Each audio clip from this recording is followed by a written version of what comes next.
நம்ம எல்லாரும் chat GPT அல்லது ஜெமினா ஏபிஐயை யூஸ் பண்றோம். ஆனா ஏன் சில நேரங்கள்ல அவுட்புட் ரொம்ப ரேண்டமா இருக்கு? ஏன் திடீர்னு ஏபிஐ காஸ்ட் ஸ்பைக் ஆகுது? இதுக்கு காரணம் அந்த மாடல் கிடையாது, நாம செட் பண்ற ஏபிஐ பாராமீட்டர்ஸ் தான். ஒரு மிஷின் கண்ட்ரோல் சென்டர்ல எப்படி லிவரை பிடிச்சு கண்ட்ரோல் பண்ணுவோமோ, அதே மாதிரி எல்எல்எம் உங்க கமாண்டுக்கு கீழே கொண்டு வர இந்த 9 பாராமீட்டர்ஸ் ரொம்ப முக்கியம். இந்த வீடியோல எல்எல்எம் ஏபிஐயோட அந்த மிஸ்ஸிங் மேனுவலை பத்தி டீட்டெயில்டா பார்க்கலாம். சிஸ்டம் ஸ்டார்ட் பண்ணலாமா? முதல்ல டெம்பரேச்சர். ஸ்க்ரீனோட லெஃப்ட் சைடில் இருக்கிற இந்த ஸ்பியரை பாருங்க. டெம்பரேச்சர் கம்மியாக இருந்தா இது ஐஸ் மாதிரி ஸ்டேபிளா இருக்கும். அதிகமானா நெருப்பு மாதிரி எனர்ஜெட்டிக்கா மாறும். டெம்பரேச்சர் 0ல இருந்து 2 வரைக்கும் இருக்கும். 0க்கு பக்கத்துல இருந்தா அவுட்புட் ரொம்ப ஃபேக்சுவலா, அதாவது டேட்டா எக்ஸ்ட்ராக்ஷன் வேலைகளுக்கு கரெக்டா இருக்கும். இதுவே 0.8க்கு மேல போனா அது கிரியேட்டிவ் மோட். கதை எழுதவோ அல்லது பிரெயின்ஸ்டார்மிங் பண்ணவோ யூஸ் பண்ணலாம். ரைட் சைடில் இருக்கிற கோட் பிளாக்ல பாருங்க. ஓப்பன் ஏஐ மற்றும் ஜெமினை ரெண்டுலையுமே இதை நாம ஈஸியா செட் பண்ண முடியும்.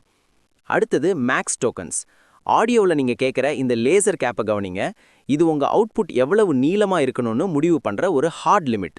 உதாரணத்துக்கு நீங்க 100ன்னு செட் பண்ணா பதில் பாதியிலேயே நின்னாலும் பரவாயில்லன்னு ஏஐ கட் பண்ணிடும். ஏபிஐ காஸ்ட்டை கண்ட்ரோல் பண்ண இதுதான் முதல் ஸ்டெப். ஷார்ட் ஆன்சர்ஸ்க்கு 50ல இருந்து 150 டோக்கன்ஸும், டீடைல்டு ரிப்போர்ட்ஸ்க்கு 4000க்கும் மேல நீங்க செட் பண்ணலாம். ஆனா ஞாபகம் வச்சுக்கோங்க, அவுட்புட் டோக்கன்ஸ் அதிகமாக அதிகமாக உங்களுடைய பில்லும் அதிகமாகும். மூணாவது பாராமீட்டர் டாப் பி. இதை நியூக்ளியஸ் சாம்பிளிங்னு சொல்லுவாங்க. இங்க இருக்கிற இந்த டிஜிட்டல் ஃபனல் என்ன பண்ணுதுன்னா, ஏஐ யோசிக்கிற பல்லாயிரக்கணக்கான வார்த்தைகள்ல டாப் 90% ப்ராபபிலிட்டி இருக்கிற வார்த்தைகளை மட்டும் ஃபில்டர் பண்ணுது. நீங்க டெம்பரேச்சர் அல்லது டாப் பி இதுல ஏதாவது ஒன்றை மட்டும் அட்ஜஸ்ட் பண்றது தான் ஒரு பெஸ்ட் பிராக்டிஸ். இது உங்க ஏஐ அவுட்புட்டை ரொம்ப கொக்ரண்டா, அதாவது முன்னுக்கு பின்னு முரண் இல்லாம பேச வைக்கும். நாலாவதா ஃப்ரீக்வன்சி பெனால்டி. வார்த்தைகள் மறுபடி வர்ற ரெப்படிஷன் உங்களுக்கு பிடிக்கலையா? அப்போ இந்த பாராமீட்டரை யூஸ் பண்ணுங்க. ஏற்கனவே சொன்ன வார்த்தைகளையே மறுபடி சொன்னா ஏஐக்கு ஒரு பெனால்டி, அதாவது ஸ்கோர் குறைக்கும்.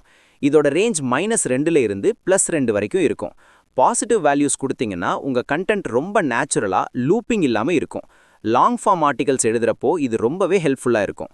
அஞ்சாவதா பிரசன்ஸ் பெனால்டி. இது ஃப்ரீக்வன்சி பெனால்டி மாதிரி தான், ஆனா ஒரு சின்ன வித்தியாசம். ஒரு வார்த்தை ஏற்கனவே வந்துருச்சா இல்லையான்னு மட்டும்தான் இது பார்க்கும். இதனால ஏஐயை புது டாபிக்ஸ் பத்தி பேச வைக்க முடியும். நீங்க ஒரு கிரியேட்டிவ் ரைட்டிங் அல்லது பிரெயின்ஸ்டார்மிங் செஷன் பண்றீங்கன்னா இதை 0.5ல இருந்து 1.0 வரைக்கும் செட் பண்ணுங்க. இதனால உங்க அவுட்புட்ல டைவர்சிட்டி ரொம்ப அதிகமா இருக்கும். ஆறாவது முக்கியமான பாராமீட்டர் ஸ்டாப் சீக்வென்சஸ். இதை ஒரு டெர்மினேஷன் சிக்னல்னு சொல்லலாம். உதாரணத்துக்கு ஒரு சாட்பாட்ல யூசர் டாட் அப்படின்னு வந்தாலே ஏஐ பேசுறத நிறுத்தணும்னு நாம இங்க இருக்கிற கோட் பிளாக்ல இருக்கிற மாதிரி சொல்லலாம்.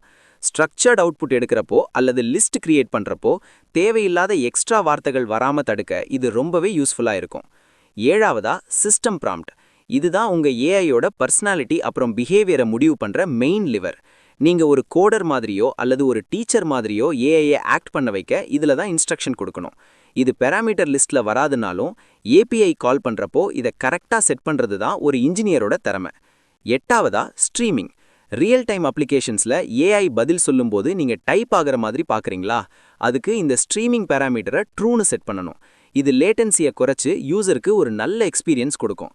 கம்ப்ளீட் ஆன்சருக்காக வெயிட் பண்ணாம ஒவ்வொரு வேர்டா ஸ்ட்ரீம் பண்றதுனால உங்க ஆப் ரொம்ப ஃபாஸ்டா இருக்கிற மாதிரி ஒரு ஃபீல் கிடைக்கும். ஒன்பதாவதா என் கம்ப்ளீஷன்ஸ். ஒரே ப்ராம்ப்ட்டுக்கு 4-5 டிஃப்ரெண்ட் ஆன்சர் வேணுமா? அப்போ என் வேல்யூவை இன்க்ரீஸ் பண்ணுங்க. இதை ஏபி டெஸ்டிங் பண்றப்போ யூஸ் பண்ணலாம். ஆனா ஒரு விஷயம், நீங்க என் வேல்யூவை எவ்வளவு அதிகமாக்குறீங்களோ அவ்வளவு காஸ்ட் அதிகமாகும். ஏன்னா ஒவ்வொரு கம்ப்ளீஷனுக்கும் தனித்தனியா சார்ஜ் பண்ணுவாங்க.